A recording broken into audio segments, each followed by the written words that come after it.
Matt, have you ever been hit by a car? Mm.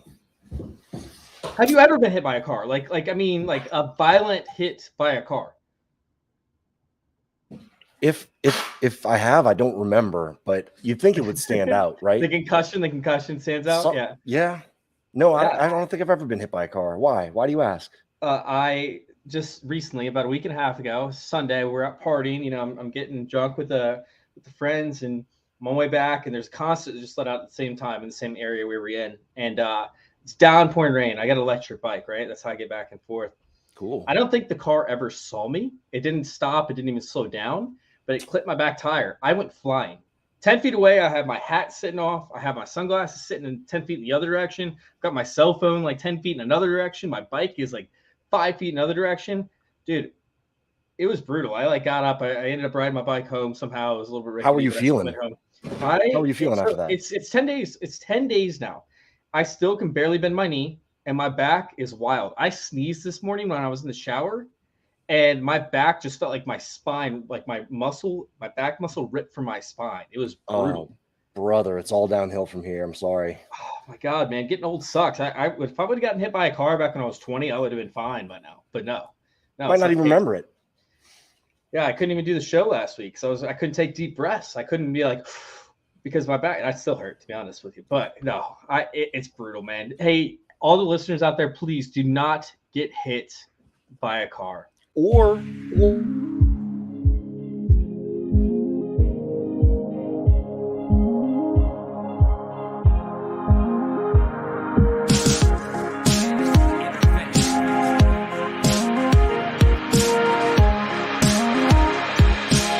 This is Fantasy Intervention.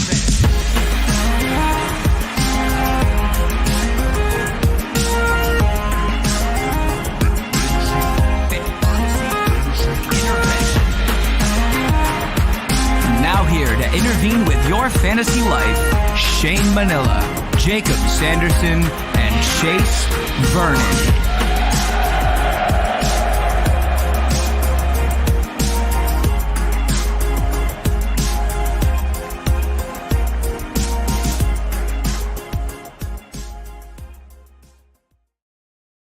What's going on, guys? Welcome into another episode of Fantasy Intervention. We're coming at you hot and heavy with a guest host this week. That's right, we got Matt Chester joining the show. You guys can find him on Twitter at FFMadJester. How'd you come up with that, man? I mean, it's not like your name kind of implied that or anything. I mean, you just come up with that off the top of your head. I think somebody misheard me on the phone one time, and I was like, that's pretty cool, actually. Yeah, let's go with that. The Mad Jester. I love that. Love that. Absolutely. We are looking for one more person to join the live draft mock episode over there. Oh, we got it. Busty Chuck, you saved the day, man. You saved the day. Oh, Axel's in here, asked me to show. I can't lift myself up, Axel. My back is strained from the car accident I was talking about earlier. I can't lift myself out of the chair like I normally do. But I assure you, I am actually wearing pants today. We have a fun episode coming to y'all today. We have the Scott Fish Bowl mock draft 2.0 with the Scott Fish Bowl launching, what is it, not this weekend, but the following weekend. Or is it this weekend? I think actually the slow drafts start this weekend, isn't it? I believe so. I think the slow drafts start before the live drafts, right? Yeah. Live drafts, I think, are the weekend of the 15th. Yeah, so we're going to be kicking off this draft this weekend. I'm part of the Podthon. I'll be on there Saturday, of course. My boy Gator J. We're going to be doing some fun things, talking a little bit about the Scott Fish Bowl and whatnot. But let me go ahead and discuss the Scott Fish Bowl and what it is. It's a massive tournament. It's probably the biggest fantasy football tournament in the world. Every year it changes in terms of like the scoring and what they're trying to accomplish from the scoring. Typically, there's a little twist in it. This year, they took away all negative points outside of interceptions for quarterbacks. So it's pretty much gung-ho. You want passing attempts. You want your quarterback slinging the rock as much as possible. Meanwhile, they added first downs for rushing, points for rushing for first downs, They added carries for running backs or for quarterbacks, I guess, as well, even wide receivers. They added a bigger tight end premium. So now tight ends are worth so much. Like I'm drafting the 107. There's no chance in hell I'm seeing Travis Kelce fall to me. He's going in the top 3 almost every single time. So let's go into that a little bit because a couple of those things are really important. Let's say you find a player who can get 20 carries a game. If you think Najee's going to get the workload again, that 20 points is going to break down to be an extra, or that 20 carries is going to break down to be an extra 5 points. So the running backs are pushed up a little bit more, and that's nice. But like you were saying, the tight end premium is just crazy this year. They have a full point tight end premium. They have a full point for any first down by any player, right? Reception first down, a reception first down, or a rushing first down gets a full extra point. A quarterback pass completion, I think, gets 0.1 points, and they get an extra 0.1 for first downs also. But the tight ends are really where it's at. I think it's 5 points for a 10-yard first down catch and fall. That's how much a 10-yard catch and fall is for a tight end premium in Scott Fish Bowl. It's pretty bonkers. Yep, it's exactly that. It's 1 point per first down, 1 point per reception, extra point per first down, and an extra point per reception. So that's 4 right there. And then you talk about the 10 yards that they gain. That's 5 points for 1 reception. That's nuts. That's like a quarterback throwing a touchdown, essentially. So, wow. Yeah, I mean, so Travis Kelce is outrageous in terms of his scoring. Mark Andrews, right? Everybody's talking about Mark Andrews. Man, he should be pushed up to the early third round. I'm like, nah, he's going to be a first-round pick by the time it rolls around, early second. You should stop because I'm right in the mid-second, all right? No naming players that are still on the board. We're back to back. You're drafted at 106. I'm drafting 107, so I don't know how much I can say at this point. Well, you should just keep talking then, I guess. Oh, man. We do have some people over there in the chat, over there on Sleeper. Hopefully, y'all come over here to YouTube so we can continue the conversation in the chat over here. I do see the FF Assassin, Axel, Jamie, Al is all in the chat right now. Let's go ahead and let's pull this draft up.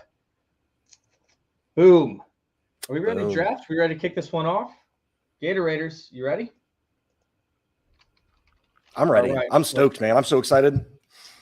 July 15th, I'm going up to Boston to a live draft at a triple Scott Fish Bowl live draft.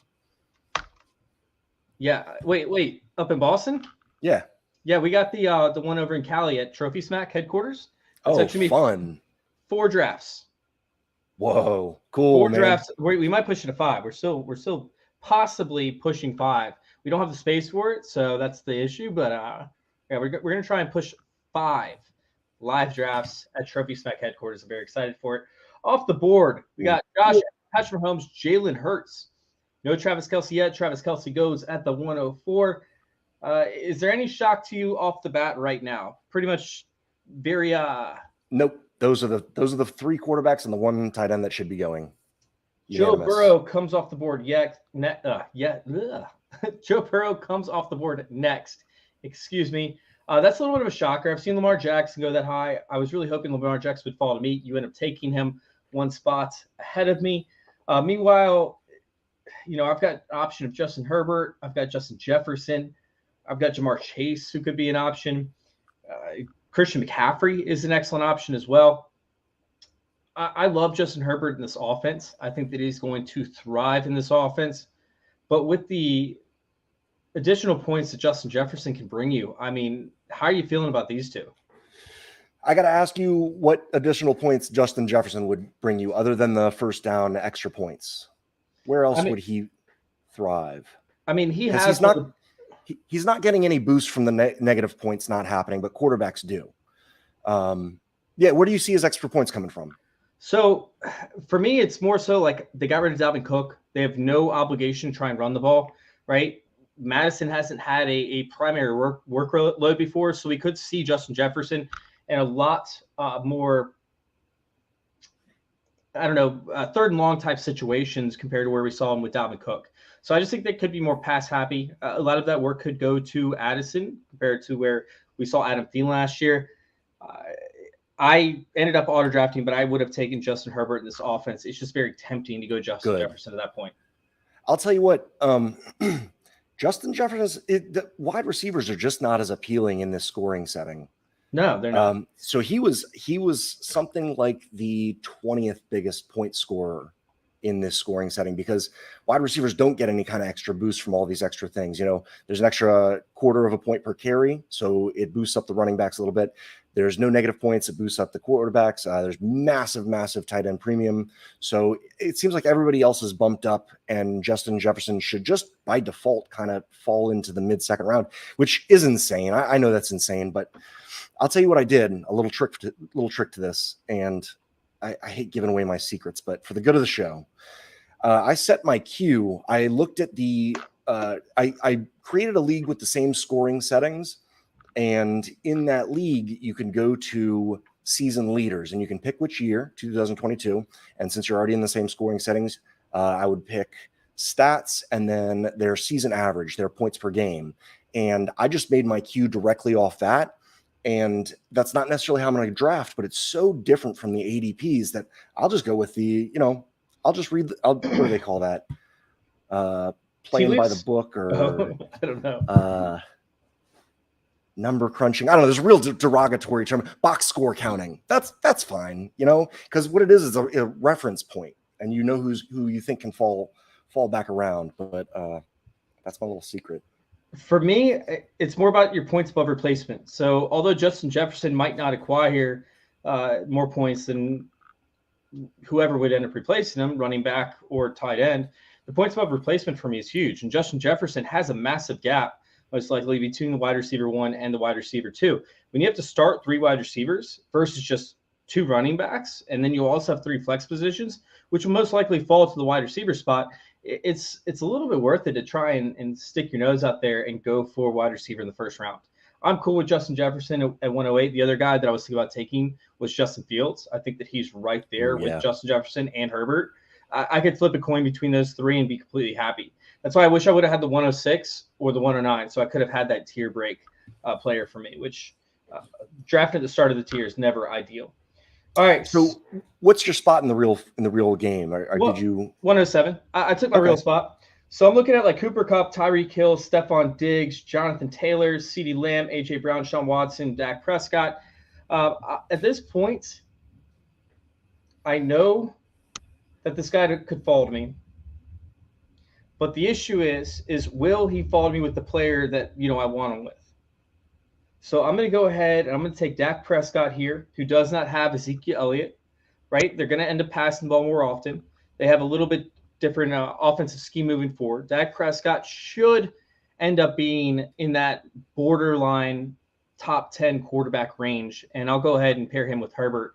The safety net of Dak Prescott and the upside of Herbert, I think, could vault me into that upper echelon of teams competing towards the end of the season. Yeah, I like it. You've only got you're the only person who chose a QB in round 2 so far. I think that's interesting. That's bizarre. That is bizarre. Very. But it's because of the ADP, right? People see this ADP and they think that's how it's being drafted. And in Scott Fishbowl, this ADP doesn't matter. This ADP goes out the door. You talked about it earlier. You queue people up based on their scoring, not based off of ADP. Exactly. There's a huge discrepancy, and there's just so much ground to cover between those two. It seems silly to stick with your prior drafting skills. You might be a super drafter in most situations. Everything kind of it goes sideways. It gets real tilted, and so do we. The whole second round, crazy. No, the big tilting part is the turn, right? We talk about the third round reversal. This is the big twist where everybody gets fucked up because they're like, oh shit, I'm on the clock again. This is a third round reversal. Now all of a sudden we're looking at Gator Raiders who has to draft, his next player at 312. It's so bizarre. This is one of my favorite, settings for anything because there's no other fantasy league out there like it. Gotta love the Scott Fishbowl. And the purpose of the Scott Fishbowl, by the way, is to give away to charities. So go check out #FantasyCares. I think it's at fantasycares.org, right? Right. They've got all sorts of ways that you can give money back to the charity. Typically, it goes to Toys for Tots and other charities around that benefit the foundations that the fantasy community supports. So go check it out over there, Fantasy Cares. Donate some money, and make sure y'all check out the Scott Fishbowl Podathon this upcoming weekend. It's going to be 36 or 48 hours worth of straight podcasting. It's going to be awesome. 24 hours, round the clock, right? Is it? I think it's more than 24. It was last year. I'm going to be on that with Nate, my co-host for we do Dynasty Diehards, show on YouTube that's live every Wednesday. We missed it today because it's a little fluid, but we'll be on tomorrow if you guys want to check us out at 5 p.m. Eastern. Yes, under the Razzball Fantasy YouTube channel, I guess. Nice, man. Love that. All right, so we had Deshaun Watson come off at 212, Ramondre Stevenson, Kirk Cousins, A.J. Brown, Stephon Diggs, Daniel Jones, and my guy falls to me, CeeDee Lamb, baby. This dude is going to rack up first downs. I think he ended up having 76 last year. I have him projected for over 90 first downs this upcoming year. Like we said, they didn't bring in anybody else. Tony Pollard's still there. We don't know if Tony Pollard can carry that workload or not. CeeDee Lamb could end up facing a lot of third and long situations where they're going to feed him the ball. Brandon Cooks is going to stretch the field. It should open up double coverages essentially that were typically going towards CeeDee Lamb last year. Meanwhile, they lose their tight end, Dalton Schultz. They have Jake Ferguson, but he's nothing special. They drafted, Hendershot, nothing crazy. I think that CeeDee Lamb could absolutely explode this year. He's actually my wide receiver 2 in this format above Jamar Chase. Cool. I like it. You go Hawkinson. Of course I go Hawkinson. Of course. Hawkinson's been following me to the 4th round. I got Hawkinson in 3 consecutive drafts in the 4th round. Ooh. I'm mad. What are they thinking? I have no idea. What are they? I think he averaged 9 because you want volume in this format. He got, I think, 9 targets a game since he joined the Vikings. And sure, they added Addison, but they also got rid of Thielen. Like, if he gets 9 targets a game, he's going to win Scott Fishbowl. Oh, I hope nobody in my league is watching this. I think that it was because he essentially was sporadic across his production levels. Okay. So what was it? Let's do the split because a midseason trade does deserve a split recognition. Yeah, I'm on 2022. I don't. This desktop bothers me in terms of what it was, but essentially, if you want to pull out stats, we can discuss that after these upcoming picks. Sure, he's on my team. I love Hawkinson. Right now. I'm great on Hawkinson. I normally, like I said, I get Hawkinson on the turn in the 4th, so I'm excited to have him there. But you took him, you snuck him in. Kudos to you. After that, we see the tight end run start. George Kittle, Goddard, Kyle Pitts. Oh, I was going to go bully with Goddard. Bully tight end, huh? I was going to. Yep. It's good, man. It fills in that flex spot, and then you end up having a positional advantage compared to others, especially if something happens to one of the tight ends. For sure. It gets rough on the wide receivers. It gets rough on the wide receivers when you don't take those wide receivers. Who are you looking at? Grab your second quarterback. Yeah. Went ahead and took Geno Smith.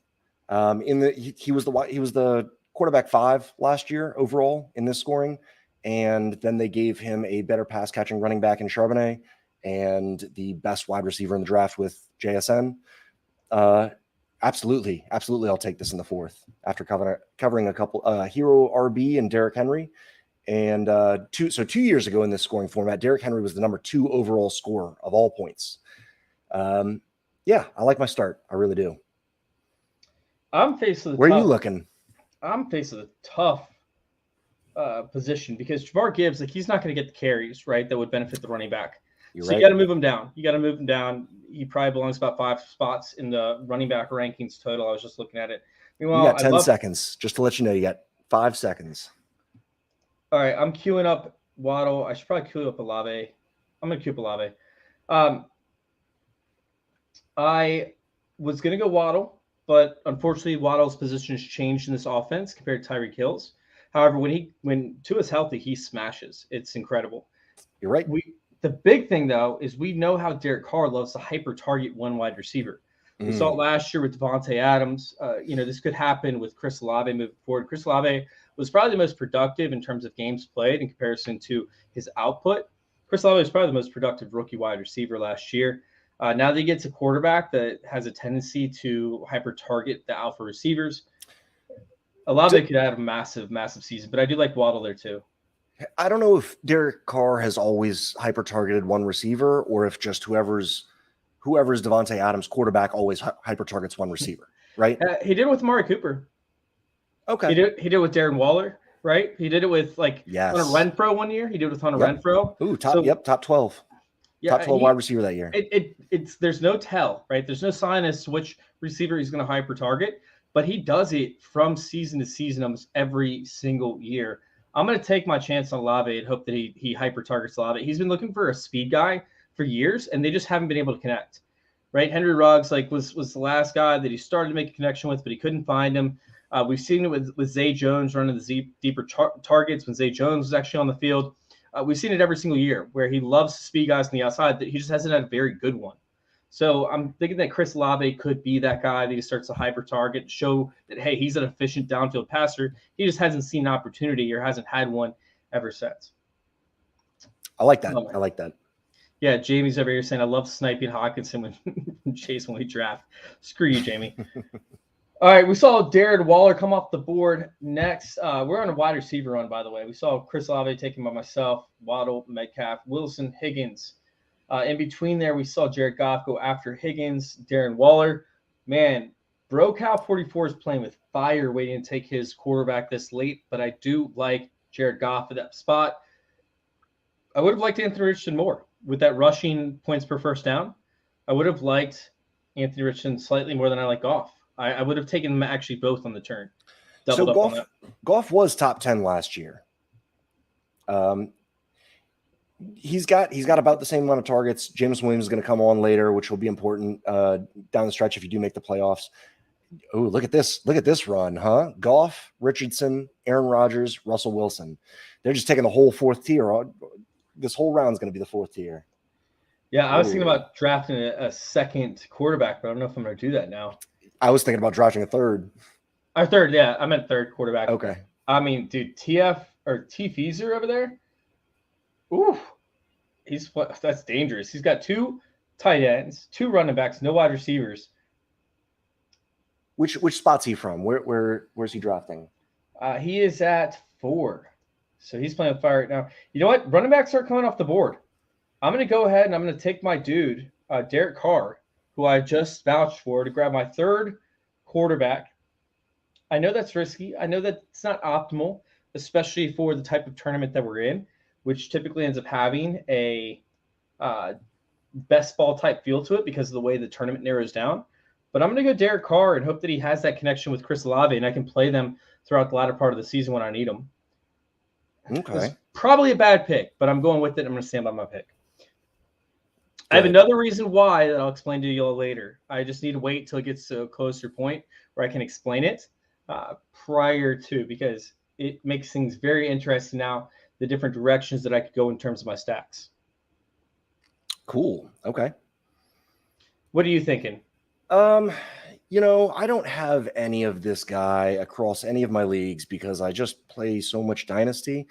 I'm going to get on the Aaron Jones cart. Let's see.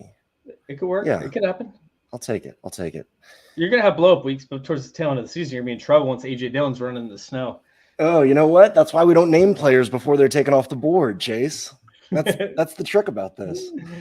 What, you going to double up? Where was Aaron Jones ADP? Because I was just looking at the points scored, and he was the next guy up, and I'm fine with that. I'm fine with hedging against all 20 of my dynasty teams, in a funsies league like this. He was right after Kenneth Walker, I believe. So we have Jahmyr Gibbs, Kenneth Walker, Aaron Jones. Okay. Oh, so it wasn't a reach. I'm fine with that then. He was projected in the 60s, so you weren't that far off. You were right there. Good. All right, we have Keenan Allen coming off the board. I cannot believe Devonta Smith made it to 5'9". That's nuts. T. Feezer, I hope you know that this is a Superflex league. You're going to end up in trouble here, man, if you keep on playing with fire. Meanwhile, Busty Chuck comes in. He got his 2 tight ends. He got his 2 running backs.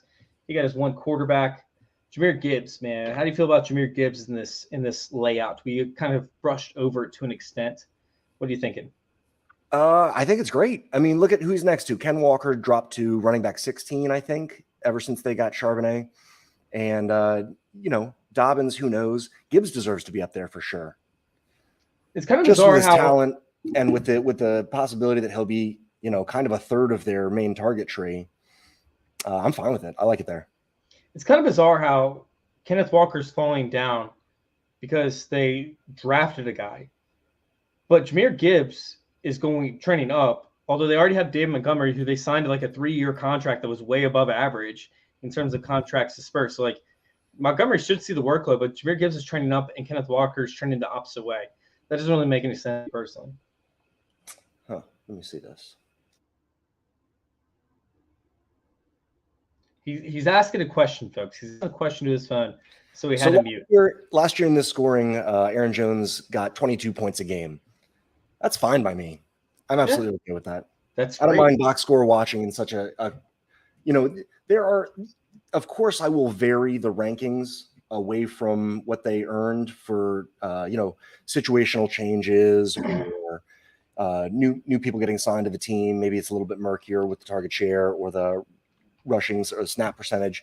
But generally, when something's this weird, just ride the wave of the highest points you possibly can. Because there's just going to be weird outliers and values everywhere. Oh, my turn to pick. Yeah, you were up, my friend. You were up and you were ready to rock and roll, hopefully. All right. This is my favorite section of the draft. And then after this section, it's my least favorite section of the draft. Yeah? Yeah, we got a few rounds where I love these players.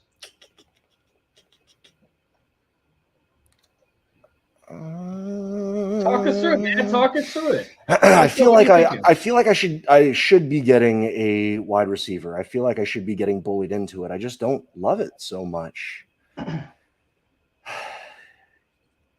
gonna go ahead and nope, I don't need a buck ADP.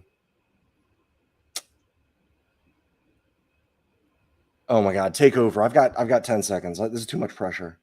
You gotta select something, man. You gotta select something. All right. Talk us through. All right. I went ahead and took Amari Cooper. Screw it. You said it earlier. You said the name in my ear, and I'd never looked at him before you did that. So this one's on you. I'm taking Swift at this point. The week 17 matchup up against the Cardinals is one to die for. They're in a very advantageous spot throughout their entire playoff run. They're going to need a running back who can also catch passes up until then, and then hopefully in week 17. We talk about, the injury history for Rashad Penny. Hopefully not hopefully, but, there might be something happening to Penny by that point. So I'm excited to have DeAndre Swift, who could win me the finals week all by himself. I'll take Swift at this point. Cool. Let my league mates know that, because I'm trying to sell him and I'm running into some trouble. Can't get a straight first for the guy. Can you believe it? Can't even get a straight first. Yeah, I mean, a late first would make sense, but not a 2024 first. Okay. Because there'll be, depends what you're looking at. But Carlos! Carlos, you're a dick. Carlos, you're such a dick. I thought I was going to get Cam Akers come back to me. I almost took Cam Akers with that pick, but I played the ADP and I got fucked. Cam Akers and James Conner are just volume hogs when they're on the field. Dude. Cam Akers went from getting kicked off his team to having 23 carries to 19 carries and 21 carries in the last few weeks, and they didn't even draft a guy to come in and take his spot. I mean, they got a guy, in the 6th round? Sure. 5th round? What was he 6th? 6th round, yeah. Carlos, you're a dick. I thought I was going to end up with Cam Akers. I've gotten him so many times in the 7th round. It's not funny because people play this ADP games. But this is teaching me a lesson because you should go out and get the players that you want. I actually had Cam Akers ahead of DeAndre Swift, but I thought I could play the ADP, and I lost. I got screwed. Carlos, you just gotta take that into account, though. You don't have to completely. It's okay to. Yeah, you know what? I don't blame you. Is what I'm saying. Don't be too hard on yourself. I am very hard on myself right now. This sucks, Carlos. The fuck. Knock it off, you sharp. Damn it, man. I like it, man. It's a great pick. Great pick by you. Oh, man. And you don't even have anything that correlates with them either. Like, there was nothing that was indicated that he would be taken outside of maybe like Metcalf and Cam Akers playing each other twice a year. Like, that was it. Like, that was nothing. I am so mad at you, Carlos. And then Rashad White goes off the board right before Carlos hits his return. Ooh, I really feels like a run is coming, huh? Is that pun intended? Oh, it could be. Damn, that would have sounded smart. Oh my god, I think the run's over. Like, I don't see anybody else that should be involved in this run, and at least not yet. I can't go with Dalvin Cook. There's really nobody that I like in this range for the running back position, and the tight end position is pretty much crushed after Evan Ingram and Pat Freiermuth, who were my backup options, got taken off the board. It's so crazy how you play this and you have so many different outcomes every single time. Yeah, you're right. I wish that I would have grabbed stacks for my different quarterbacks that I had outside of the CeeDee Lamb and Carr stack. I still got a guy that I can stack, I guess, but do I reach for it? I'm not going to reach for it this time. I'm not going to reach for it. I'm going to tell you guys. I'm going to go Mike Williams on my next pick. Oh, I love that. That's great. To stack with Herbert. It is great, but for now, I'm going to go with the unknown. You know what? No, I'm going to go with Drake London and just hope it fires off. I love that for you. I would hate that for me. I mean, 25% target share last year. You know, saw actually a decent amount of downfield targets. I think he saw over 50% of the downfield targets from Desmond Ridder. I am nervous about that pick, but at the same time, that completely solves my wide receiver position. Now all three of my positions are completely filled, and the flex I can kind of play around with, right? I can kind of, twiddle the flex around to whatever position I want to go, and I don't feel like I'm obligated to take a wide receiver later on. I like it. Always now I can play best player available in my mind. Yeah, once you twiddle the flex for a little while, you're just twiddle free the flex. You twiddle the flex. Then you're free to roam. Just give it a little twiddle, Oh yeah. So I feel comfortable now, right? I don't feel pressed for any position. I know that I have to grab a tight end. I know that I have to grab a running back.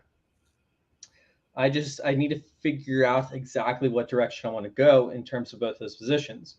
I have stacks lined up with CeeDee Lamb and Dak Prescott. I have stacks lined up with Chris Olave and Derek Carr, so I feel great about that. I have DeAndre Swift as an option, especially for Week 17. Could be a phenomenal option for Week 17. Could get you 20 points pretty easily. It's now. I'll be honest with you on that last pick. I love everything you're saying. Drake London, boy, is he good at football. But I think I would have stacked Herbert with Mike Williams. I'm about to look up what Mike Williams was, what receiver he was in this scoring last year. He was very good. And I know they added Quentin Johnston. Are you a little bit worried about him for that? Either of the other Chargers wide receivers? Yeah, because they're going to be playing the same position. So it will come out there. Like, let's just say that we get to Week 17, right? And Mike Williams ends up having a sore back like he's had throughout his entire career, but they're in line for the playoffs. They have a playoff spot that was guaranteed or right there on it. They're going to hold Mike Williams out, right? Sure. They're not going to let him play. And during our playoffs. And thing about the Scott Fish Bowl is nobody cares if you're top 30. Nobody cares if you're top 15. Nobody cares if you're even top 10 to an extent. You have to win the Scott Fish Bowl to get recognized. And I care if people are top 30. I think that's a massive stamp of achievement if somebody, can pull up a screenshot of, the leaderboard at the end. Basically, if you made it to the penultimate week, to the week before the championship, that's you're in the 1%. You're in the 1%. Do you remember who won? Or do you remember anybody inside the top 30 for the Scott Fish Bowl last year? No. No, do you?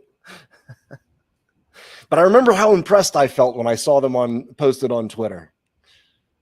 Yeah, no, I did actually know the person who won it. I'm trying to remember right now, so I'm looking it up. I was like, damn it, I just talked to the guy and congratulated him on his win last year. I know Steeman Willie Beeman won a couple years ago. It was L.A. Christ, I think, was the winner last year. I'm trying to remember. Anyways, nobody really remembers. So you got to win the whole thing. You got to take home that trophy. You got to have that fishbowl up on your shelf, up on your dresser, up on your office desk. Anybody that passes by has got to look at that championship goldfish that's swimming inside your fishbowl. Yeah, make that shit happen. Cool. You got to hang your belt back up. I'm so sorry. I watched your world collapse when your No. Trophy Smack belt got knocked off. So sad. Could you scroll up a little bit so we can keep seeing more of the players? Oh yeah. Wait, which one? The draft board. Gotcha. There we go. Let me shoot that down. How about that? Perfect. You don't want to show us your queue? I thought that was really helpful. Oh, I'm not working the queue yet. Okay. The QE. I had the queue blocked, but it does show up in the little highlighted section. Not gonna lie. All right, so where we're sitting now, we have Jordan Love come off the board, Bryce Young come off the board. Quarterback's pretty much crushed now, right? I mean, you have CJ Stroud, Kenny Pickett, Sam Howell. You don't want to end up with any of these guys. It's almost like a waste of a pick to an extent. No? Am I wrong? I'm actually on the clock, so I'm having trouble. We talked about stacking a second ago. For this year, you know what? I just want to get into the playoffs because anything can happen at that point. So I'm going to pass up Jackson Smith-Njigba in ADP and go ahead and take Tyler Lockett, who's only slated 3 picks past him. He's a better option. People are just hyped on the rookies. It always happens. But I've got Geno, so now I get to complete that stack. Yeah, that's a fun stack. Yeah, I'm happy with that. And I think last year he ended up inside the top. You know, he's the Kirk Cousins of wide receivers, and that'll win you leagues. All right, I'm going to go with an offensive player who I just hope the offense is good, and I hope that he doesn't get suspended this year. Ooh, what a value if he doesn't. What a value. Yep, you already know Alvin Kamara stacked with Chris Olave, Derek Carr. This is looking to be a beast team if the Saints are any good this year. Meanwhile, the FF Assassin says Lockett snipe. Lockett gets taken off the board before the FF Assassin gets to take him. Good. Let us know how it feels. Always interested. Well, It's kind of crazy looking at some of these teams right now because, like, for example, the FF Assassin, he's going to be relying solely on late round wide receivers, which are typically very unpredictable. In this format, I think he's really smart in that way. Yeah, although DJ Moore is his only wide receiver, but that's also kind of the point of playing the board is that he didn't get his first wide receiver until the 7th round, and he got DJ Moore, who might be a massive upside guy. I love DJ Moore in this format. Yeah, and if he was going to pair him with Fields, that would have been wheels up all day long. Where did Fields go? Yeah, he went 108. So he actually Moore almost made it to Carlos at 7-4. That would have been crazy.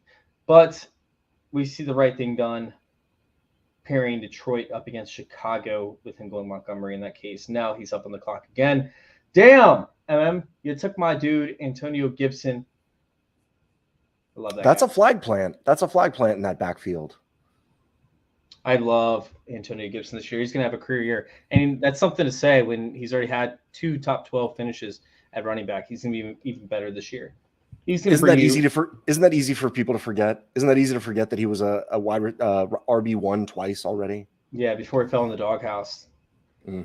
So, but they did draft Chris Rodriguez since then, and they had like a 3rd round grade on him. He's the same player as Brian Robinson. He's not going to cut into Antonio Gibson's work. Interesting. That's cool. He's a massive dude. Hold on, actually, let me pull it up real quick. Because Antonio Gibson. Yeah. No, Chris Rodriguez. Oh, okay. So Chris Rodriguez is 225 at 5'11", but his combine scores and everything makes him more close to Brian Robinson than he does Antonio Gibson. So Antonio Gibson's also 220. He's no slender. He's not a slight pass catching running back. He's just a really big pass catching running back. Yeah. All right. So here's Chris Rodriguez's receptions over the years. 2018, 0. 2019, 1 reception. 2020, 1 reception. 2021, 13 receptions. 2022, 5 receptions. Doesn't that sound a little bit more like Brian Robinson than it does Antonio Gibson? Did you just list off 5 years also? Yeah. He's a 5-year. I think he's like 24, Oh. 25 already. Chris Okay. Rodriguez is a special teamer. He's going to come in to be the guy that's coming from the outsides that breaks up the linebackers in the middle level. That's all he's going to be worth, and he might get some goal line carries. But I mean, even when we talk about like his touchdowns, like he had 6 touchdowns, 9 or 11 touchdowns, 13 touchdowns. He pretty much averaged throughout his entire career a little bit under 1 per game, which for Kentucky is very underwhelming. Plus, you add in the fact that he's going to be 24 by the time the season starts. Wow. Yeah, I want nothing to do with that guy. Well, you play a lot of Dynasty, don't you? Yeah. Yeah, that's why we're down on 24-year-old running backs for being old. They are old. I don't remember the last one that's performed that came in as a rookie that old. Najee. Oh, Najee Harris, but he only performed for 1 year before he broke down. Damn. It's those old brittle bones. Yep. I can't believe y'all let me get JSN and Lockett. I'm sorry. Oh, did you time out? Yeah, I was looking at it. I didn't realize. Oh, no. I'm changing player. It's good to be king, isn't it? Yeah, it old changing his pick afterwards. I hit the star on it instead of the Q. Okay. So showed interest instead of queued him up. Yeah. So I actually did mean to queue him up. Buddy, Sorry, well, I just got Quentin Johnson. I got QB5 overall last year, who I think could repeat in Geno Smith in the 4th round, and then I got to pair him with Lockett and JSN in the 8th and 9th round. I'm so happy about that. That's so great. Fortunate. That's great. Good for me. I would have taken JSN, but Quentin Johnson was right there with Justin Herbert. So I got my stack. You got your stack. Yeah, buddy. There it is. Ooh. So I'll take it. I'll take it for now. I don't think Quentin Johnson's going to be year 1 performer, but he has that potential to do so. So I'll take that upside. I need to get a running back here soon. At this point, volume has to be out the window. I mean, there's guys like Jamal Williams who might be gone. Yeah, he is gone. Nope, he's not gone. Well, I wouldn't go with Jamal Williams because I already have Kamara. That's true. Yep, you can't bet against yourself this early. Yeah, I mean, I'm looking at like Khalil Herbert, baby. I'm not taking Brian Robinson. I don't think he's going to fit the system very well. Oop, Dalvin Cook off the board. I can't take Rashad Penny because the whole ordeal with Swift. Already having Swift. Does Dalvin Cook even play week 1? Where? He wants over $10 million a year. There's no team that's oh my god. How many running backs are getting that right now? Like 5. Oh, yeah. Like he wants over $10 million a year. He said he wouldn't sign a contract for less. Teams have came to him and offered him like $4 and $5 million, and he said he doesn't even want to talk about that. Oh well. Meanwhile, you still have Kareem Hunt, Leonard Fournette, Ezekiel Elliott. I mean, the whole free agent running back crop is still stacked in terms of veterans. And I hear that if you go to Spot Track and see who the free agent running backs are next year, it's just going to be a free for all. There's just so many big names coming up. Yeah, teams want these rookie running backs. They don't care about signing these veterans anymore. These veterans, all they do is bitch, complain, and they want too much money. But essentially, it's not too much money. It's actually fair value. They just have their dime a dozen. You know, you don't need running backs. The game's moving away from that. Yeah. As far as the market and paying them, they seem to be figuring out that they're not really somewhat replaceable. Just a weird draft for me. Do you like it? Do you like your team? I do. I'm going to have to splurge on a position on tight end here in a little bit, but I'm okay doing it because it's so late. It just kind of sucks. I'm going to have to pray that one of these guys hits because if they don't, I'm behind the 8 ball by miles. I'm not going to be able to catch up and win that final week unless I get super lucky somehow. Okay. I wish I would have. I typically take 2 tight ends in the first 10 picks, and I have 0 so far. Oh, yeah, you are in trouble. Damn. Sorry, brother. It's all good. It's all good. All right. So we do have to take some swings. I'm going to bet against you just to be a D-bag. No, you should. All right. Well, I'm going to take Michael Thomas. We're swinging for the fence, baby. Let's see how it goes. I might have taken Michael Thomas if you did, to be honest. I believe you. You got a very Saint-centric team. And being from New Orleans, you know I like that. I appreciate it. Anytime. All right, I'm going with one of my rookie studs, Devon Achane, who should have that backfield work to himself. Has a very high scoring matchup for Week 17 up against the Ravens, whose defense they tried to repair, but I don't think they're all the way there yet. I think they're going to end up dropping everybody in the secondary, which should leave Achane throughout the whole entire season wide open as long as Tua is healthy. Achane's the guy that can give you those boom weeks, and that's what I want in Scott Fishbowl, is to see that matchup that I know I can start him at and fly that direction as fast as humanly possible.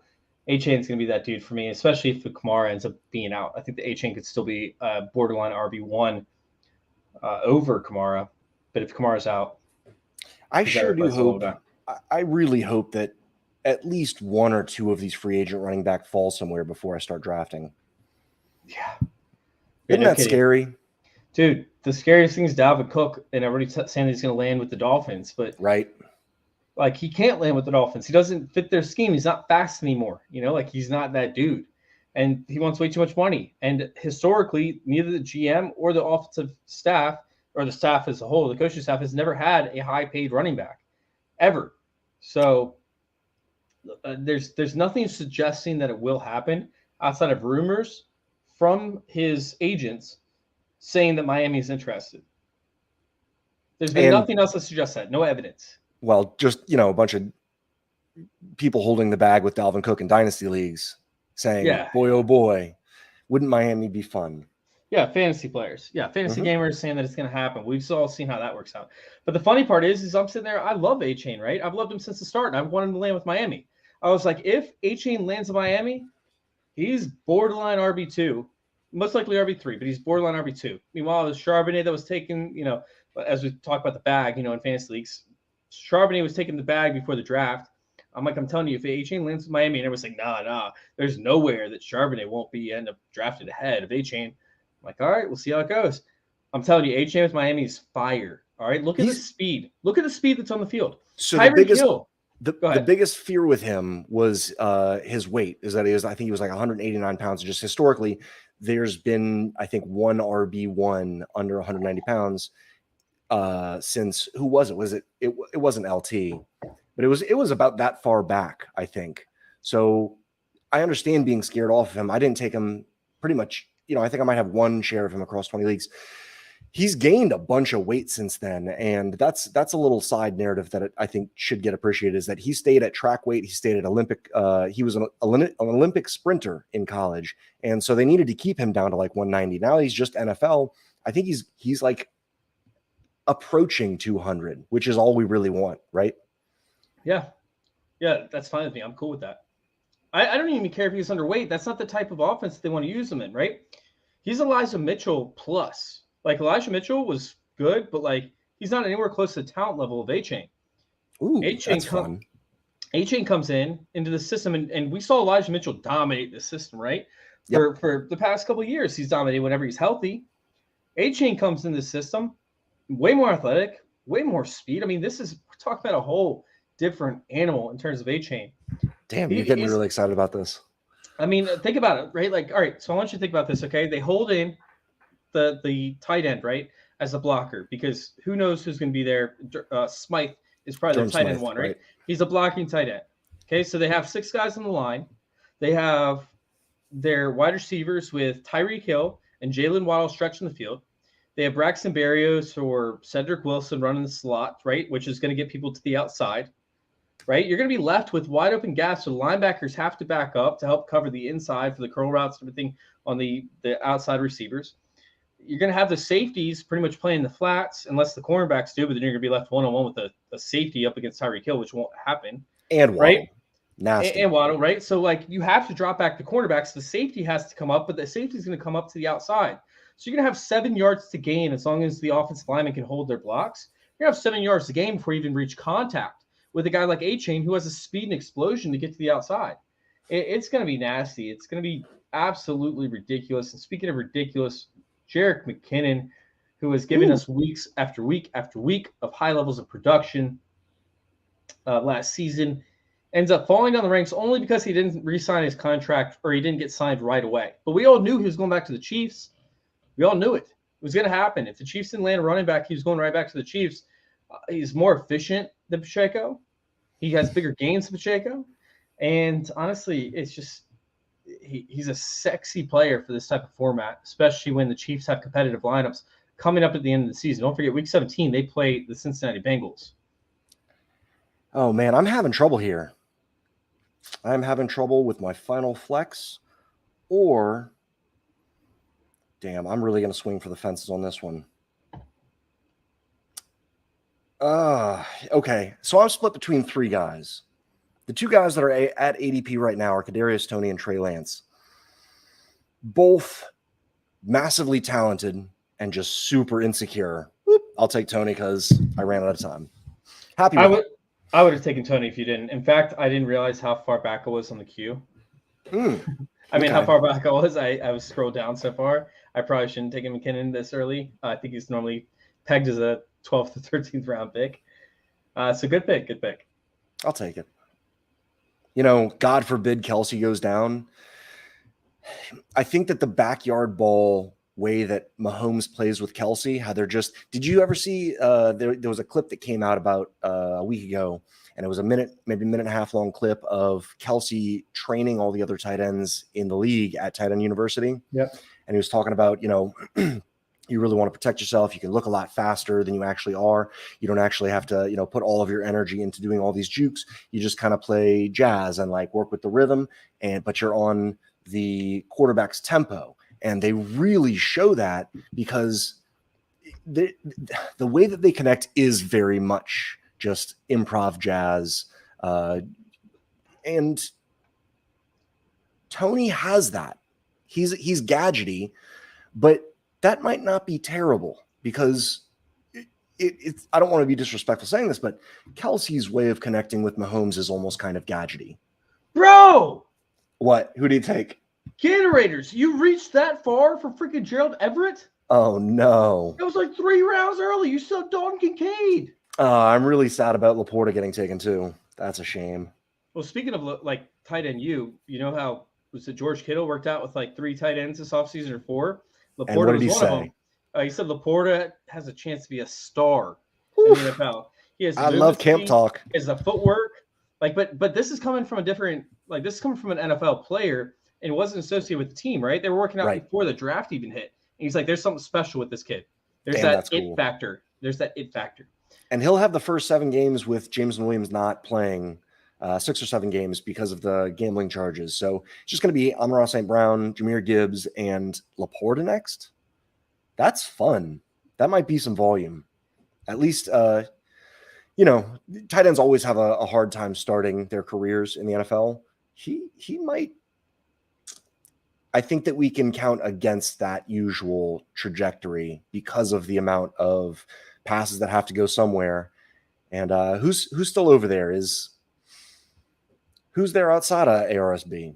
Josh Reynolds still there? Marvin Jones. Jones. He'll likely play the outside up until James Williams comes back, but there's really nobody over there. They let Chark walk. Reynolds is still there. I'm really going to have a lot of trouble with this next pick. Oh, no, I'm not. Okay. I really wanted Zay Flowers because I have Lamar Jackson, and Bateman has a little bit of trouble staying healthy. It would be nice to make that stack, but I'm going to go ahead and go with the upside in case Trey Lance does play. I'll take him in the 12th round. And I'll take a 17th round correlation stack. Hopefully I make it to the finals with Jameson Williams up against the Cowboys. That's why I wanted Jahmyr Gibbs, but I didn't want to say it too early because I didn't want to get sniped on a bunch of other picks. Nice. Okay. But Jameson Williams plays the Cowboys in Week 17. They've had traditional deficiencies up against deep wide receivers where Trayvon Diggs will bite on a double route. And there's Trayvon Diggs either going to get a sack, an interception, or a blown call. Yep, 100%. So that's where I want Jameson Williams to lie, right? I want him to run a bunch of crossing routes, run a bunch of curls, and then do a double move and be gone twice this game. If he has 2 catches for 80 yards and a touchdown, that's a win for Jameson Williams. I'm taking that, and I'm going to hope that the Dallas Cowboys have to fight back by using CeeDee Lamb to work their way up the field up against the Lions. I like it. Good plan. We are at the end of my queue. This is the Wild West now. Yeah, you haven't been queuing guys up based off their points? Well, I did. I only did the top 100 players, and I couldn't include rookies because I only queued up the top 100 players in their points per game last year. Gotcha. Now, take note of this also because nobody's taken a kicker yet, and kickers make massive points in this league as well, to the point where in MFL you can start a kicker in each one of your flexes, and those guys, they don't get a point for an extra point after a touchdown. They get 3.3 points. So 3.3. 3 points, yeah, because right. it's 33 yards out. So that could go a really long way. That's a nice little bonus. To where, everybody kind of is on board with the tight ends being incredibly valuable in this format, but kickers might be better to flex than wide receivers once you get to a certain point in the draft. They're getting like 20 points a game. Some of these kickers are averaging 22 points a game. Tyler Bass, it's pretty bonkers, but that's the loop that you go through when you're playing in like John Bosch leagues or Scott Fishbowl. Elijah Mitchell goes off the board. I wanted to take him. I like He didn't that. make it back to me. Yeah, that's a great pick. Did you see the splits between when Elijah Mitchell was healthy versus when he wasn't healthy for CMC? Christian yeah, it's bad. Massive difference. They're only something like 5 points apart when they're both on the field. It's like scary close. Yeah, I'm probably being hyperbolic with that. Honestly, if I could have read on the draft like for the last 2 rounds for me, I would have taken Jameson Williams last round. I would have taken Elijah Mitchell this past round, and then I would have taken Jerick McKinnon with this upcoming pick because I didn't have the right order up. That's not going to happen. Well, again, don't be too hard on yourself because 2 out of 3 ain't bad, and just wait till you see who you get here, and you might like him better than Elijah Mitchell. And it's the only part that's off. Yeah, be like water. Be fluid. Be fluid. Be the bamboo. It sways in the wind, but it doesn't break. Be fluid. Oh man, how do you feel about Tyler Algier?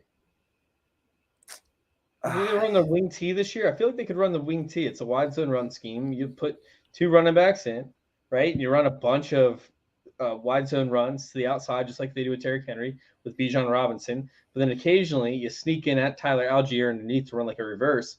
They get set off. Tyler Algier can have a 60-yard run, break like 10 tackles on the way because that's what he does, Maybe not the 60-yard run part, but the 10 tackles. So we're finally getting our bench players. I don't know if I want somebody on my team who I'm hoping, you said the word occasionally, get a wing T or occasionally get in the game. I don't want somebody that's going to occasionally get in the game, especially when it's a volume scoring setting. I think they're still going to run enough. I think he's still going to probably see close to 10 carries a game, or 10 touches, I should say.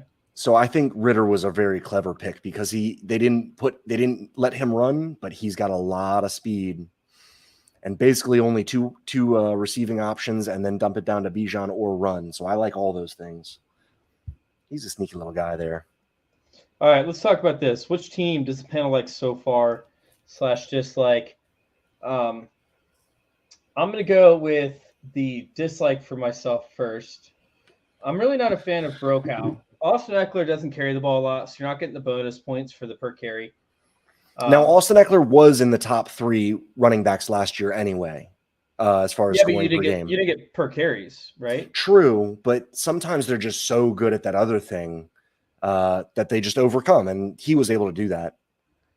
Yeah, still, I don't love that pick there, especially with him coming in contract year. If it comes to him potentially getting hurt, like let's just say like he has a strain, he's going to sit out that game, right? Because he got a reworked contract, but it wasn't enough to really move the needle for me, right? He's going to try and prolong his career. He's very intelligent in terms of how he does that and the contracts that he works. What a mensch, that guy. What a mensch. He's so cool. He's so into fantasy and everything. I love him. He's awesome. Yeah, me too. Eckler's the man. Undrafted Eckler. Yeah, undrafted, speaking of. All right, I'm going to go real quick with my pick. I'm just going to take Courtland Sutton in hopes that the Denver Broncos offense does something. All right, so anyways, I'm not a big fan of Brokaw's team. I like the Bijan Robinson pick. I really do. And I love the Ramondre Stevenson pick. Love that as well. when you come in with Higgins, Christian Kirk, Terry McLaurin, Treylon Burks, they all have really tough, outside of Higgins, they all have really tough Week 17 matchups. And I really don't see McLaurin doing anything up against the 49ers. I don't really see Treylon Burks doing anything against the Texans and Stingley over there. They've been shutting down wide receivers. And then you have Ritter, who doesn't really pass enough to be relevant. He really didn't run enough either. They're gonna get the ball out of his hands. Well, for somebody that took London as early as you did, you got to think Ritter's going to do something, at least a little something. At this point, he had a 25% target share last year. I don't see that changing. When you look at the Atlanta Falcons offense, can you even name their wide receiver 2? No, I can't. Oh, yeah, Mac Hollins, yeah. And then after that, nope.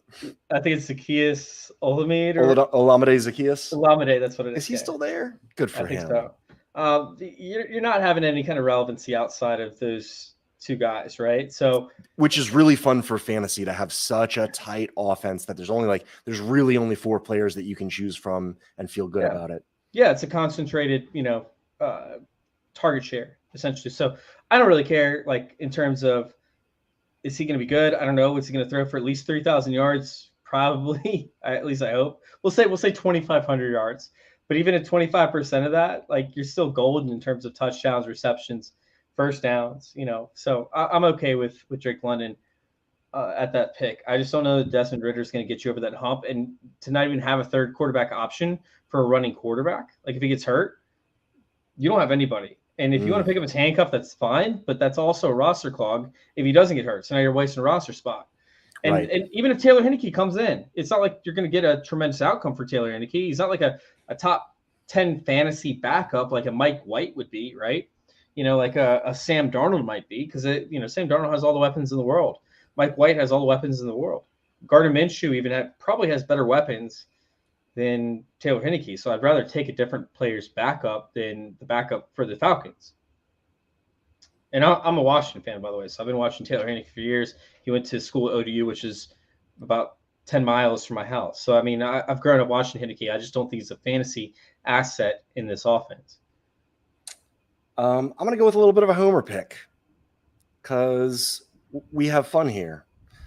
So give me Taysom Hill a few rounds too early. I don't care. I'm going to follow you up so I don't get sniped again, and I'm going to take Juwan Johnson, who's looking to be the slot wide receiver. Speaking of, he's going to be a slot wide receiver potentially in this offense. At what point is there a law of diminishing returns with stacking? Because you've got the entire Saints offense now, aside from Kendre Miller and Michael Thomas. And Taysom Hill, who's everything else. I think that's an interesting perspective. The issue is this offense is unknown, right? We don't know what's going to happen with Alvin Kamara. We don't know what's going to happen with Michael Thomas. We don't know what's going to happen with Olave in terms of being the lead receiver, the secondary receiver.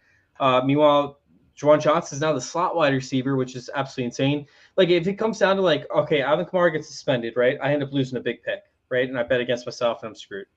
Mm-hmm. But I'm not really screwed because I still have 2 running backs that can be RB1s in this format. However, if Juwan Johnson ends up being the slot receiver because Michael Thomas gets hurt, Alvin Kamara is the starting running back, right? We have Chris Olave, and this offense is dynamic up against a Falcons defense that just signed a bunch of rejects from different teams. They couldn't perform. AJ Terrell somewhat fell off towards the tail end of last season. Their shell of what we thought the players I should say the personnel inside this defense should be, right? Then you have the Tampa Bay Buccaneers, who lost their top corner, one of the top corners. They could be turning the ball over a whole bunch, especially up against this defense, right? So you could be looking at touchdown-dependent situations for those matchups. You have the Carolina Panthers, who are trying to rebuild whatever mess ended up happening there over the past few years. What a mess. So that's 6 games that you should feel good about. Meanwhile, tight end in this format is tough, but it's also tight end is typically pretty predictable in terms of teams that really suck up against the tight end. So hopefully we can predict some of these tight end positions. It's not like Juwan Johnson is going to be my every week starter, right? I'm just going to plug them in when I need them. I'm going to end up having to draft 3 to 4 tight ends to make up for the lack of drafting tight ends early in this draft and solidifying other spots. Do you have a cat, a dog, a fish? What else do you have? I breed rabbits outside. My cat just had kittens about 3 months ago. They're adorable. Jesus, I've got man. my 2 dogs and a foster. It's How big of a yard do you have? Like, are you living on a farm? it's a city farm, sure. I A got a nice city little farm? yard. Yeah, I got a nice yard. Oh my God. We make it work. I I think like my animals. I like Carlos's team, man. It's sneaking up on you big time. I wish they would have ended up with DJ Moore, but Carlos's team is fun. You know, He needed to draft something to stack. Like, he's not stacking at all, which is really disappointing. But he's getting great values, which is impressive too. Mm-hmm. Can you go all the way down? Can you scroll down to the last few rounds that have been drafted? Yeah, so he has like Justin Fields, Saquon Barkley, both great values. Fire. Yes. Stephon Diggs, great value in the third. DK Metcalf, arguably great value, but at least a solid value, right? And he's a guy that can perform at a high level. If Russell Wilson figures his stuff out, he's great. Cam Akers, I wanted him. Montgomery, meh. Javonte I mean, Williams, if he gets the Jamal Williams role, that might be really exciting. yeah, and like I said, this team is great. I just wish you would have stacked more. Like, there's no correlation between his team. I'm waiting for you to go down and seeing if he got Judy or anything like that in the last 3 rounds. That he still didn't stack. Okay. You can't see that. Oh, I'm sorry. I can't go any lower. Our screens are in the way. Gotcha. If I can edit this layout. You know, it's okay not to stack Fields also. If you just want him as like a solitary piece of that offense in this scoring and you think he's going to get 1,000 yards rushing, it's okay to just have him as the only guy and not really at that point getting pass catchers on there is almost hedging against what you want him to be doing. All right, now you can see the whole team. Oh, and I'm up on the draft board, so I got to raise this up. Just might block it again. All right, let's see. At this point, he did get Trey. So that's why I was waiting to see who got Trey McBride. I love that pick. He got 10 targets. He got 10 targets in a game last year. Can you imagine in this scoring? I think that Zach Ertz gets traded before the trade deadline this year. I think he goes to Washington or a team that thinks they're competing that just needs a tight end. And like all it takes is a Logan Thomas injury, and he's out. All right, I'm going to go ahead and add in Rashee Rice to my build to complement with Jerick McKinnon. I don't love that pick, to be honest with you, but it's pretty much the only one I can make in like less than 30 seconds. So I'm okay with that. Cool. I don't know where Zeke is going, but at this point, I'm taking him. Round 15, 1 year. That's all we need. Not as good as he once was, but as good once as he ever was. Maybe. So Carlos did come in and say that Olamide is an Eagle now. I don't know who's the slot guy for the Falcons anymore. That's how bad the Falcons team is. I know this entire league's roster essentially, and I can't think of the third wide receiver for the Falcons. Oh my God. Scotty Miller. That's who it was. Yes, Scotty Miller. I forgot. There's no way. Miller. There's no way that they run 3 wide receiver sets this year. It's gonna be Jonnu Smith and well, it's the Arthur Smith offense coming from Tannehill's Titans. You know, they had AJ Brown. They didn't really have anybody else. I guess Robert Woods mixed in there a little bit. He fed the ball to his tight end, which is promising, but I just can't do the Pitts ride anymore on seasonal leagues. But he had a very tight, efficient offense up in Tennessee, the same way he's doing down in Atlanta. So I don't expect to be looking for any tertiary pass catchers on this team.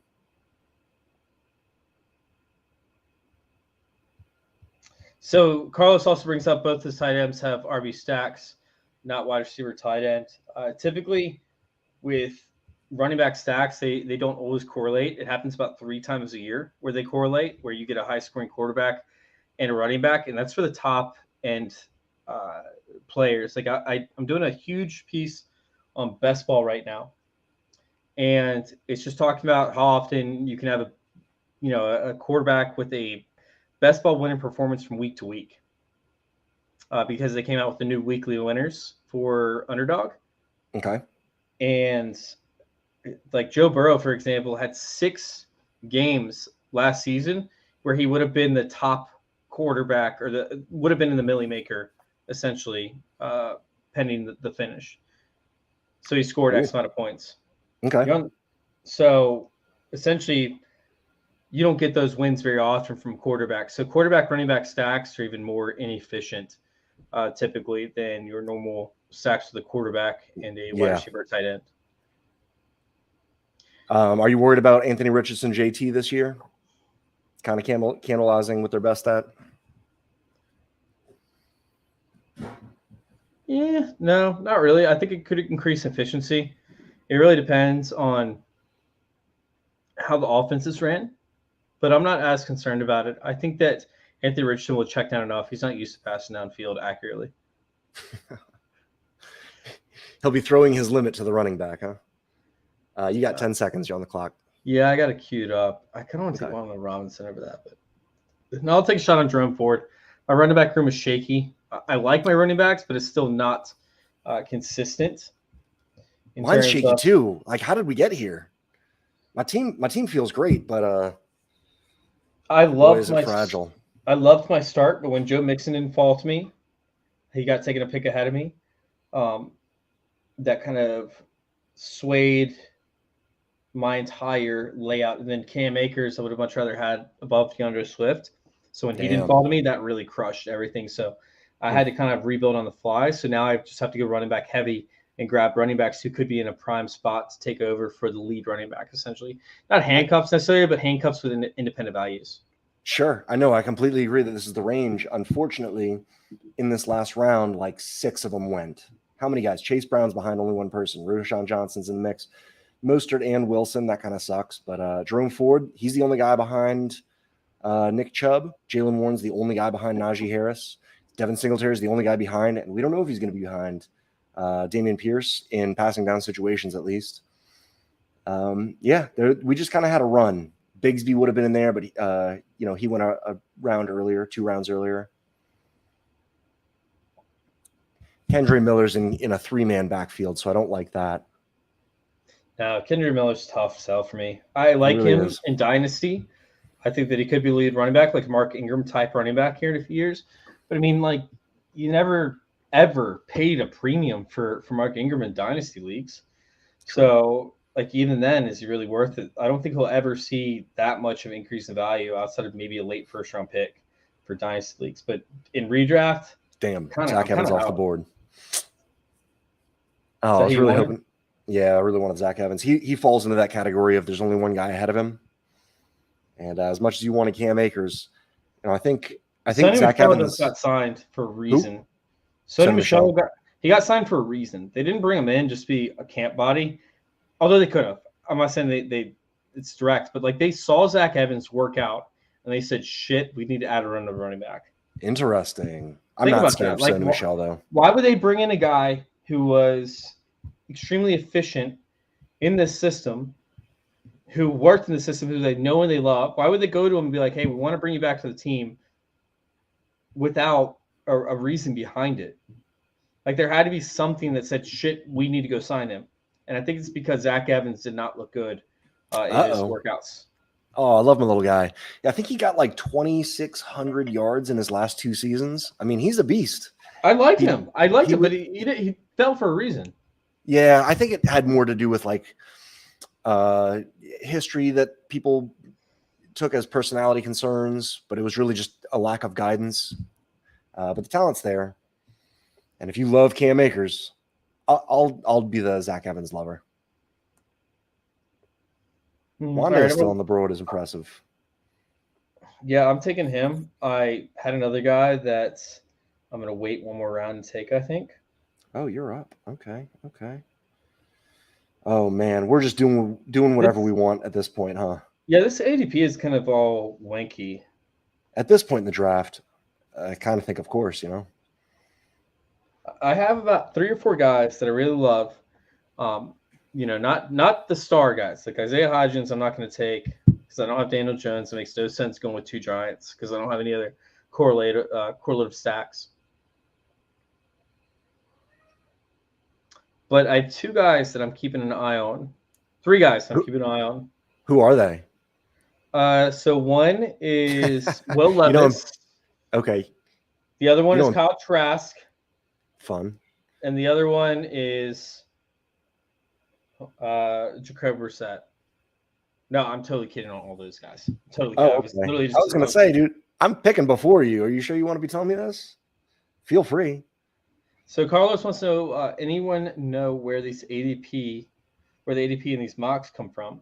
They're actually based off of 2 quarterback leagues, done by Sleeper. Now, this does affect the ADP. The Scott Fishbowl does for 2 quarterback leagues, if that's what's selected. But it's taken year round. So it's all mocks, it's real drafts, it's everything combined into one. So Scott Fishbowl has swayed it, which is why we're seeing like Mark Andrews and stuff rise up the boards in 2 quarterback leagues, like so immensely. But once the Scott Fishbowl wears out, there's millions and millions of people that are signing up for leagues, and only thousands of people that are playing the Scott Fishbowl. So that will even out once the season gets a little closer. Feels like an interesting time to join a startup as well if everything is getting Wanky pulled sideways. Yeah, wonky. What I say earlier, twiddled with the you got to twiddle your flexes. twiddle the flexes. Teams, everything will open up after that. Yeah, everything will open up after you twiddle the flex. So, yeah, Carl says, gotcha. So it's not SFB 13 scoring specific. That is correct. I don't think it has to do with the scoring of the actual layout. I think it's just judging the type of draft that you're in. So you have like single quarterback dynasty, et cetera, et cetera. So let me ask you this. Can you change the scoring settings in mock drafts? Because that might also take care of it. They might have algorithms that'll push them up the board as well. It got changed, but I don't think that has anything to do with it. It's ADP versus points scored. So if you click on points projected versus the ADP, it shows something completely different. I'm into it. I hope my kicker that I want makes it back to me. Oh, Izzy! Izzy! God damn it! Were you going to take him? You weren't going to get him. Yeah. Damn it! That's what I wanted. That's my he has guy. He's a tremendous asset moving forward. If Breece Hall sees any kind of significant, holdbacks or setbacks or anything along those lines, Izzy's the dude. Michael Carter is still going to have a role, which is going to be kind of shocking to some people based on how Izzy's getting drafted. But Izzy has such a massive fan base in the fantasy community. It's so fun. That's because he's a pretty massive, condensed little cannonball. He's 5'11", 215. I think he runs in the low 4.4s, if not breaking under 4.4. Yeah, but he's a 6th-round pick. There. Yeah, but isn't everybody these days?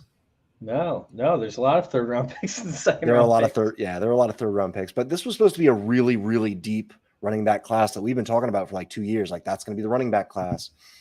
And then it happens, and I think that we're taking too much into account their draft capital while also recognizing we see that NFL is catching on to kind of go 0 RB themselves because that's what the market is. That's what they're paying them. They're all kind of playing chicken now to see if it's more of a system thing than a running back thing.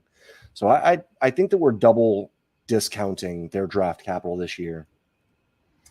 I got 30 seconds, so let me stop talking. Yes and no. I mean, we saw 2 running backs go in the 1st round this past year. We saw plenty of running backs go in the 2nd round, plenty of running backs go in the 3rd.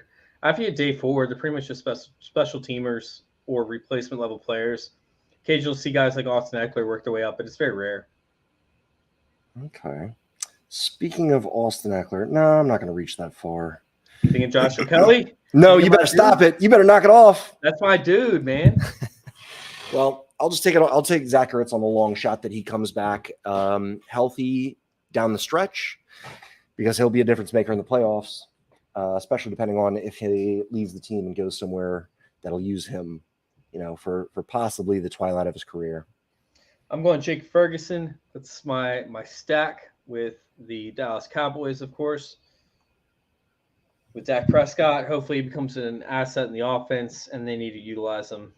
But it's not likely with Gallup returning to full health, and of course, them bringing in Brandon Cooks, having CeeDee Lamb. But I'm gonna play a shot in there, see what happens.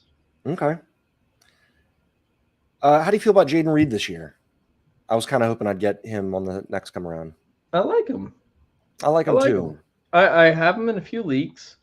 I think that he's a nice asset, and he's gonna be the slot guy, right? So they're gonna push Romeo Doubs out to the outside. They have Christian Watson, and typically younger quarterbacks, or less experienced quarterbacks, I should say, favor the short, routes where they see an open wide receiver right off the bat. Sure. We don't know how much Jordan has developed, right? Jordan Love has developed. I think that Jaden Reed could easily be the wide receiver one of this offense in terms of fantasy points for this system or for the scoring, just based off receptions. Then that was a crazy steal in the 18th round.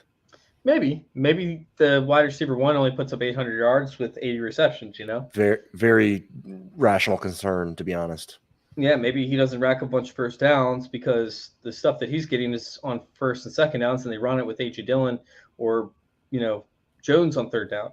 So I'm not sold, but I'm also not against it. Fair enough. All right, I'm up. Do you feel like your team is well-rounded? My team is very well-rounded at this point. It took me a while to get there, but I'm in there, and I'm going to go ahead. I can't read it. What are you looking for?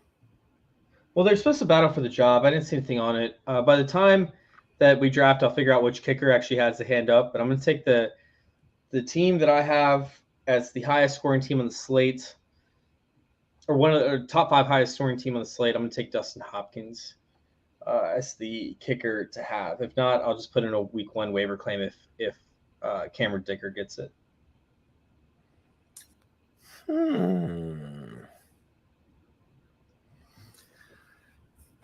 I don't really feel like my team needs any more wide receiver help.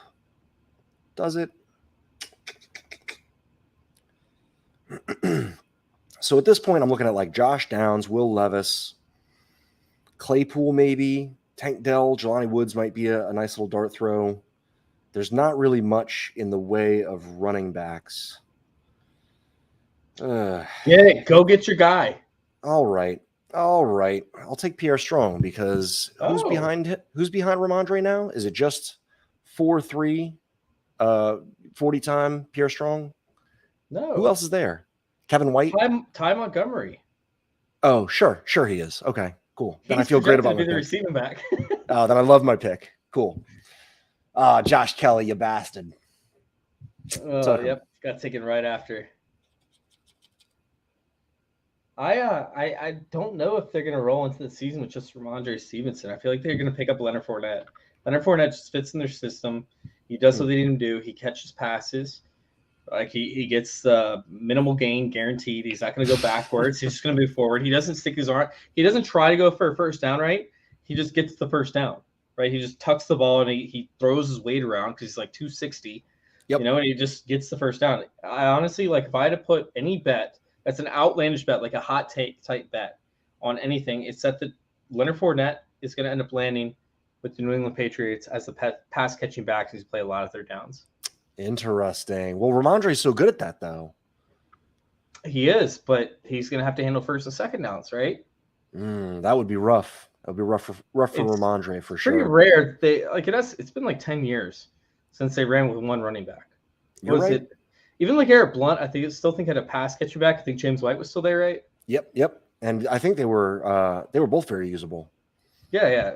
I think they both were assets for fantasy football. Blunt just had an outlier. He had crazy, like 20 touchdowns. Yeah, it was real high up there. Jamal Williams-esque. Williams had 17 touchdowns. It was the same thing. Exactly. Unstoppable. So, did Brett Maher get signed to a team? I think he did. To be honest, this is the only league that I'm in that I've one other league that has a kicker. I really need to brush up on my kickers for this league because I'm playing in MFL, so I might be able to, I might be starting 2 or 3 a week in the flex spots. Do you like kickers IDP or defenses more? I don't play IDP, but I would put kickers and defenses kind of on the same level. I think they're really undervalued in the leagues that they have, and you can usually, but that's the other thing is you can usually get a top, oddly enough, like a top 5 defense or kicker off the waivers. If you pay attention to your waivers in the first couple weeks of the season and then just ride out the top 5 guy that you pick up off waivers. So it's a little bit fluky, but because their scoring is so exaggerated in this league, it's worth considering. Where do we go from here? Turn our lights down now. Smile from ear to ear. I'm feeling it. Keep it going. I could go all day with that. Blink-182. Okay. Should I just do a funsy pick? We're in a funsy league. I'm going to do a funsy pick. I'm going to take my little Deuce Vaughn. My little bitty baby.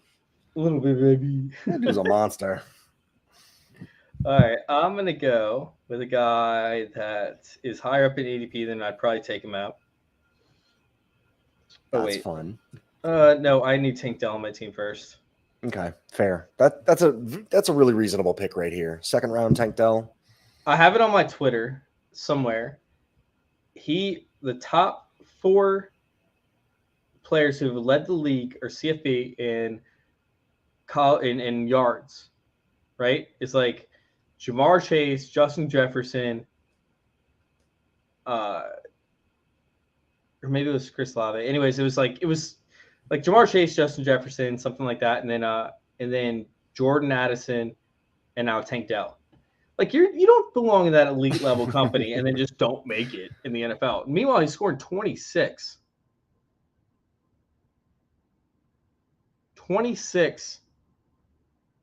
touchdowns in the past 2 years. That's absolutely nuts. That's something I absolutely want on my team every single time. Looks like we're getting a little bit of a timeout from Matt Chester over there. Going to go ahead and take him out of the screen. Let us know which teams you like, which teams you don't like. It's been a little bit of a relaxed, easygoing podcast or YouTube show thus far. Big shout out to Carlos in the chat, the FF Assassin, Jamie, of course, as always. Love you, man. Thank you for giving us a shout out as well. Oh, man. Oh, Mike White got taken. Mike White's my dude. That's my guy, bro, Cal. Good pick. Marquez Valdes-Scantling. After that, let's see who we have going off the board now. At this point, tight ends get heavy. I need to start drilling on the tight ends. Which ones do I want to go for? Obviously, I have my stacks going with Juwan Johnson, Jake Ferguson, Herbert. Ooh, we're in the second last round. I'm going to take a dude that I don't think anybody's going to see coming. I don't care that he hasn't performed. Donna Parham to stack with Justin Herbert. That's right. I'm taking the 6'8" monster out there who dominated the XFL. He's a dude who could easily see those red zone targets. Love it. I guess I might be solo for the rest of the show. Who even knows? Might as well get my screen bigger.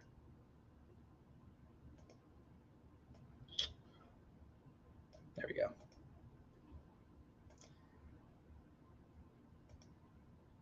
All right.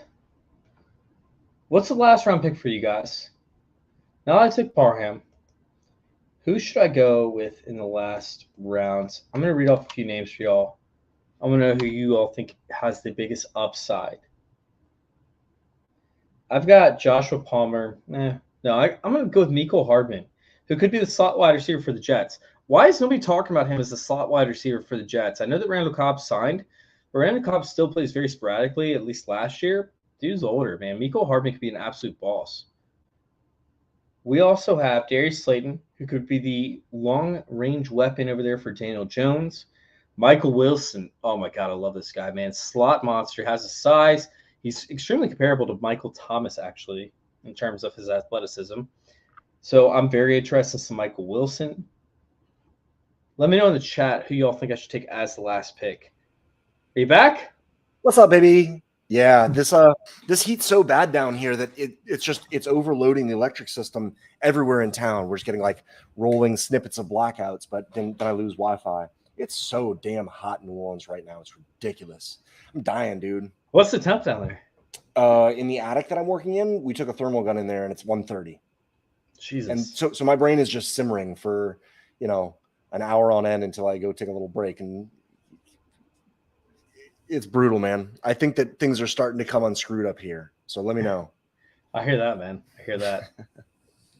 All right, so we're on the last round of the draft. They had you take Michael Bagley. I would have loved Puka right there. Puka's a fun little guy. I would have loved to take him. If the guy right after you didn't take him, Mm-hmm. I would have assigned you that. Okay. Might want to turn off your auto pick though. Okay. Yep. You're right. As soon as I get my internet back on my phone, Wi-Fi is hooked up to Ethernet. But yeah, I should have set my queue.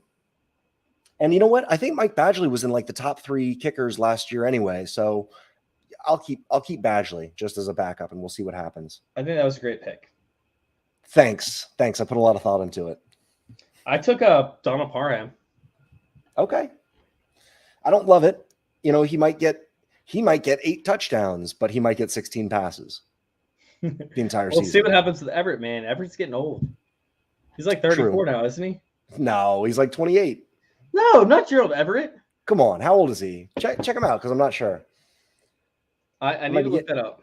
I may be getting him confused with Fant, who's still 27 or something. Everett like played that, for the Saints first. He's 29. He's 29. Okay. I'm wrong. That's prime. That's prime time. No. Oh no. I might need Al you to said he's gonna get his guy in the last round. What? You need me to auto sign it?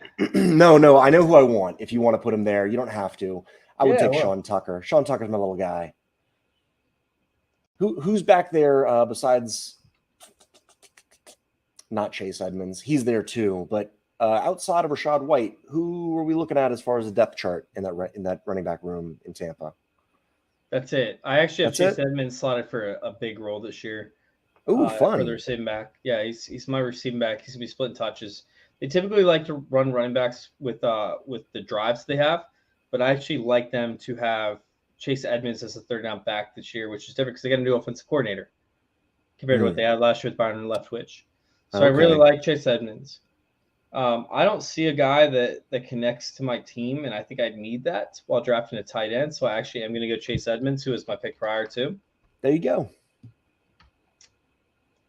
Battle of the Tampa Bay running backs, back-to-back picks. I have him in so many best ball leagues and everything. It's the last final pick of almost every draft. Cool. I mean, he could put up 4 games. Best ball, that's wonderful. Yeah. You just have to know which weeks to play him, right? Which is why we have the dose score, the dump off containment efficiency score, which we'll be back on Fantasy Intervention here. Could you say that again? Could you say that again? The dose score, the dump off containment efficiency score, where we judge teams that are terrible up against pass catching running backs. So it's not the pass catching running back score; it's the teams against pass catching running backs. Ooh, I like that. So essentially, when you have, let me go ahead and get off the screen real quick, and we'll close out this show.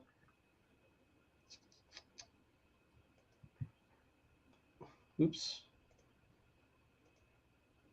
Let's go to this. All right. So essentially, when you have pass catching running backs, right, they typically depend not just on their ability to catch passes, but the defense's ability to contain them. Like there are some teams that will give them receptions, right, and they'll shut them off with 4 yards receiving, right, per reception. Some teams like to attack that, right? So they'll do it multiple times throughout the game, especially on third downs. There are other teams that don't even guard pass catching running backs, and there are other teams that will have linebackers who try to cover them one-on-one. So what my score does is it essentially tries to evaluate teams up against pass catching running backs and gives you insights to different efficiency metrics. For example, the Seattle Seahawks have been horrible for the past 3 seasons up against pass catching running backs. They're giving up about 8.8 points in the receiving game to pass catching running backs, which is something that you want to try and feature. We've seen it year after year where they just give it up to those guys. So essentially, it breaks it down to that. It will be live this year, especially for DFS purposes. I finally found the formula that I can utilize to get it in. So I'm excited to launch that again. But with that being said, we've been live for an hour and a half. This is a long show. I've had a long day. Let's go ahead and get out of here. Matt, where can we find you, man? Find me on Twitter at FFMadJester. You can find me every Wednesday on YouTube with Nate Polvote. Our show is Dynasty Diehards. You can find us at Twitter at FFDinoDiehards. And you can find me just surfing the shows, having fun with my buddies. Love that, man. Thank you for joining me. I would have been lost without you tonight. I appreciate you, man. Thank you for joining us. Make sure you check us out at youtube.com/fantasyintervention. Once again, that's youtube.com/fantasyintervention. Thank you guys for letting us intervene with your fantasy football life.